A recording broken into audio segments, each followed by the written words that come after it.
একেই বলে ঠেলার নাম বাবাজি। তবে পত্রিকার যে হেডলাইনটা, এটা এখানেও কিন্তু একটা ষড়যন্ত্রমূলক হেডলাইন আমার কাছে মনে হয়েছে। বসুন্ধরা গ্রুপের মালিকানাধীন কালের কণ্ঠ পত্রিকা যে হেডলাইনটা দিয়েছে, এইটাকে ভারত সরকার একটা ইস্যু করার সুযোগ আছে। দেখেন, কালের কণ্ঠ একটা বড় মানের গণমাধ্যম বাংলাদেশের প্রেক্ষাপটে।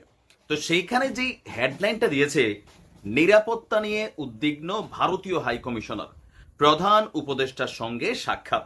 আপনারা সকলে জানেন, ভারতের যে হাই কমিশনার আছে তাকে গতকালকে আমাদের প্রধান উপদেষ্টা ডক্টর মোহাম্মদ ইউনুস তিনি তলব করেছিলেন।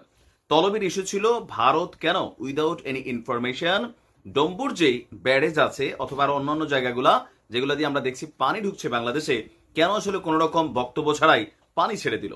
তো ডক্টর ইউনুস সাহেব তিনি উনার আসলে অ্যাপ্রোচটা এখানে যেটা ছিল হাসি খুশি, একদম একটু আমার কাছে ভালো লাগে না সিরিয়াসলি, মানে অন্তত বন্যার পরে ইস্যুটাতে ভালো লাগে নাই।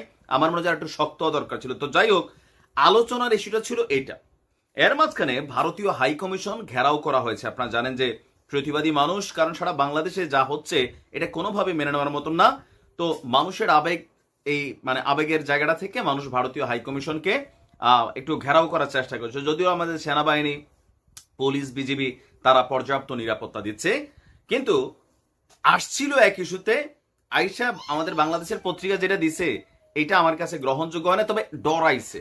এই প্রথমবার ভারতীয় হাই কমিশন ভয় পাচ্ছে, কারণ বদলে গেছে বাংলাদেশ, ভারতের তাবেদারি ছেড়ে দিয়েছে।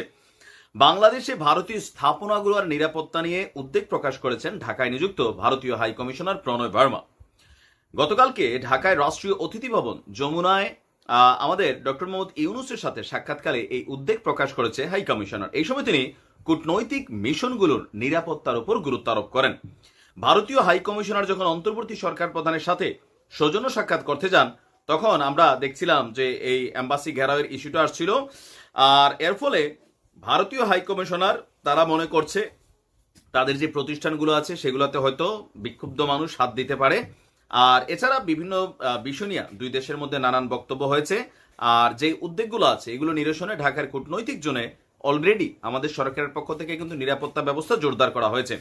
আর বাংলাদেশের বর্তমান সরকারকেও সর্বোচ্চ সহযোগিতার কথা জানিয়েছেন। আর ত্রিপুরার বন্যা সম্পর্কে বলা হয়েছে স্বয়ংক্রিয় বাঁধ খুলে গেছে, আর ভারতের সঙ্গে ভালো সম্পর্ক আছে। আচ্ছা, এই বক্তব্য এখানে আছে। দেখেন, আমি আমার দেশের জনগণের উদ্দেশ্যে একটা কথা বলি, এটা কিন্তু খেয়াল রাখেন। মুখে মুখে আমরা যত কথাই বলি, ভারতের বিরুদ্ধে শক্তিশালী কোনো অবস্থান নেওয়া আমরা কিন্তু খুব বেশি দূর টিকতে পারবো না, উল্টা ঝামেলায় পড়তে হবে। তার মানে না যে আমরা ভয় পাচ্ছি, কিন্তু ভারতীয় কোনো স্থাপনা যেগুলো বাংলাদেশে আছে, আপনারা যদি এগুলোতে হাত দেন অথবা আমরা যদি হাত দেই, ভারত এটাকে ইস্যু করে একটা হুলস্থুল কাণ্ড মানে পাকাই ফেলবে। এটা কিন্তু হালকা নেওয়ার সুযোগ নেই। আমরা রাস্তায় প্রতিবাদ করব, মানববন্ধন করব, প্লে কার্ড দেখাবো, সোশ্যাল মিডিয়াতে অ্যাক্টিভিটিস চালাবো, গণমাধ্যমগুলো আমাদের পক্ষে কথা বলবে, কূটনৈতিকভাবে আমরা মোকাবেলা করব। কিন্তু ভারতীয় সরকারের যে এম্বাসি আছে বা আরো যদি বিভিন্ন প্রতিষ্ঠান থাকে যেগুলো বাংলাদেশে কার্যক্রম চালাচ্ছে, সেগুলোতে কিন্তু টাচ করা যাবে না। আর আমাদের দেশের গণমাধ্যমদেরও দৃষ্টি আকর্ষণ করছি যে আপনারা এই ধরনের ইস্যু নিয়ে যদি এরকম হেডলাইন ক্রিয়েট করেন, তখন সেটা কিন্তু আমাদের দেশের ভাবমূর্তি নষ্ট হচ্ছে যে আমাদের দেশের বর্তমান সরকার তিনি ইমব্যালেন্স, তারা এই নিরাপত্তা দিতে পারতেছে না, যার কারণে ভারতীয় হাই কমিশনার আমাদের দৌড়ে গেছে।